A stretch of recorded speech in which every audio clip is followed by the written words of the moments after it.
10 mahalagang bagay na dapat mong malaman bago bumili ng Toyota Fortuner. Ang Toyota Fortuner ay isa sa pinakasikat na SUV sa Pilipinas.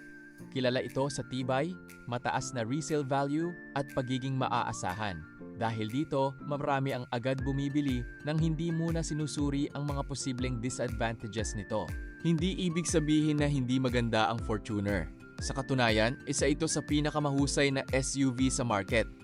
Ngunit bilang isang mamimili, mahalagang alam mo ang parehong kalakasan at kahinaan nito bago ka gumastos ng higit 2 milyong piso. Narito ang 10 bagay na dapat mong malaman. Number 1. Matagtag ang suspension kumpara sa ibang SUV. Ito ang isa sa pinakakaraniwang reklamo ng mga may-ari ng Fortuner. Ang dahilan nito ay gumagamit ang Fortuner ng body-on-frame chassis, katulad ng Toyota Hilux pickup. Ang ganitong disenyo ay ginawa para sa mabibigat na trabaho, off-road driving, at matitinding kondisyon ng kalsada. Ang kapalit nito ay hindi ganong kalambot ang biyahe. Kapag mag-isa ka lang o kakaunti ang sakay, mararamdaman mo ang bawat lubak, humps, at hindi pantay na daan. Kung comfort ang pinakamahalagang hinahanap mo, maaaring mas komportable ang mga crossover SUV. Pero isa naman sa mga hinahangaan dito sa Fortuner ay maganda ito para sa probinsya, lubak na kalsada, baha, at long-distance travel. Pero may mga bagay na sadyang hindi ito bagay, lalo na sa araw-araw na city driving at mga pasaherong gusto ng sobrang lambot na ride. Number 2. Mas mataas ang gastos sa maintenance nito. Bagamat kilala ang Toyota sa murang maintenance kumpara sa ibang brand, tandaan na ang Fortuner ay malaking SUV. Mas marami ang engine oil, mas malaki ang oil filter, air filter, fuel filter, brake pads, brake discs, battery, at pati ang mga gulong nito. Halimbawa, ang 4 na gulong ng Fortuner ay maaaring umabot ng 35,000 piso hanggang higit 60,000 piso depende sa brand at size. Mas mahal din ang preventive maintenance service kaysa sa sedan. Hindi man ito sobrang mahal, pero dapat handa palagi ang budget mo dito. Number 3. Alam din ng marami na hindi ganong katipid sa city driving ang Fortuner. Maraming bumibili ng diesel dahil inaakalang sobrang tipid nito. Totoo yan kapag nasa highway. Ngunit sa matinding traffic ng Metro Manila o iba pang lungsod, iba ang sitwasyon. Sa laki ng sukat at bigat ng Fortuner, karaniwang umaabot ang fuel consumption nito sa city mula 7 to 10 kilometers per liter. Sa highway, mula 12 to 16 km per liter naman. Kapag agresibo ang pagmamaneho o mabigat ang paa sa silinyador, o di naman kaya sa matatarik na daanan, maaari pang tumaas ang konsumo nito. Number 4. Hindi pare-pareho ang features ng bawat variant ng Fortuner. Isa ito sa pinakamalaking pagkakamali ng maraming bumibili. Kapag sinabi kasing Fortuner, akala na kagad ng iba na pare-pareho ang kagamitan ng lahat ng variant nito. Pero hindi ito ganon.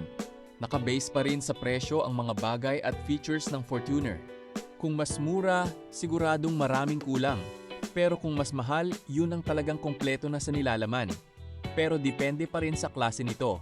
May mga variant na walang adaptive cruise control, blind spot monitor, lane departure alert, rear cross traffic alert, leather seats, powered tailgate, 360-degree camera. Kaya bago pumirma sa dealer para sa 5 taong kontrata, siguraduhing alam mo ang eksaktong features ng variant na kukunin mo. Number 5. Mataas ang resale value. Isa ito sa pinakamalaking dahilan kung bakit maraming Pilipino ang pumipili ng Fortuner. Pagkatapos ng 5 hanggang 10 taon, mataas pa rin ang bentahan nito sa second-hand market. Mas mabilis din itong maibenta kaysa sa maraming kakumpetensya. Kung balak mong ibenta ang sasakyan paglipas ng ilang taon, malaking advantage ito dahil kahit second-hand na mas marami pa ring nagkaka-interest nito. Number 6. Mataas ang insurance premium. Dahil mahal ang sasakyan, mas mataas din ang insurance. Nakadepende ito sa variant, lugar, driver, insurance company. Ngunit kadalasan ay mas mahal ito kaysa sa insurance ng compact SUV o sedan.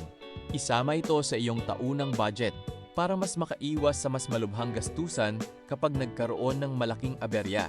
Number 7. Hindi ganong kaluwag ang third row seats nito gaya ng inaasahan ng marami. May 7 upuan ang Fortuner, pero hindi ibig sabihin ay komportable ang 7 adult. Nasasakay dito. Ang third row seat kasi nito ay mas angkop lang para sa bata, teenager, maliit ang pangangatawan, at sa mga maikling biyahe. Kung malalaking adult ang laging sasakay sa likod, maaaring maging masikip ito at mas naging nakakangalay pa nga kung minsan lalo sa mga hindi sanay. Number 8. Lumiliit ang cargo space kapag ginagamit ang third row seat. Isa pa itong madalas na reklamo ng maraming owner. Kapag puno na ang lahat ng upuan, maliit na lamang ang espasyo para sa mga gamit.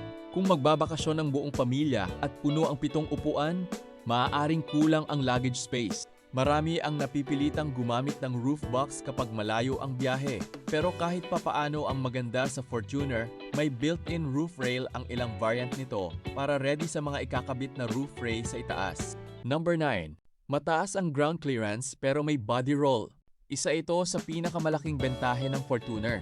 Madali itong dumaan sa mataas na baha, lubak, putik at batuhan. Ngunit dahil mataas ang katawan nito, mas ramdam ang pagtagilid kapag mabilis ang pasok sa kurbada. Hindi ito delikado kung tama ang bilis, ngunit iba ang pakiramdam kumpara sa mas mababang crossover SUV. Number 10. Napakataas ng reliability, ngunit hindi ibig sabihin na walang maintenance. Maraming nagsasabing, Toyota naman yan, kahit hindi alagaan ay tatagal. Iyon ang paniniwala ng ilan. Kahit gaano katibay ang Toyota, kailangan pa rin ng regular na maintenance gaya ng change oil, fuel filter replacement, brake inspection, tire rotation, wheel alignment, transmission oil replacement, at coolant replacement. Kapag napabayaan ng maintenance, maaari pa rin magkaroon ng mamahaling sira sa hinaharap. Pero kahit ganun ang 10 mga disadvantage nito, ito pa rin ang mas nagpatibay pa lalo para mas tangkilikin ang Toyota Fortuner kahit na medyo mapapamahal ka sa maintenance. At sa katagalan, sulit na sulit pa rin naman ito sa karamihan. Dahil dyan, maraming mga bentahe ng Toyota Fortuner ang mas tinitingnan ng marami kesa sa mga bagay na kakulangan nito kung bakit patuloy itong isa sa pinakamabentang SUV sa Pilipinas hanggang ngayon. Una, napakatibay ng makina ng Fortuner. Ang diesel engine ng SUV na ito ay kilala sa tibay at kayang tumakbo ng daan-daang libong kilometro basta't maayos ang maintenance.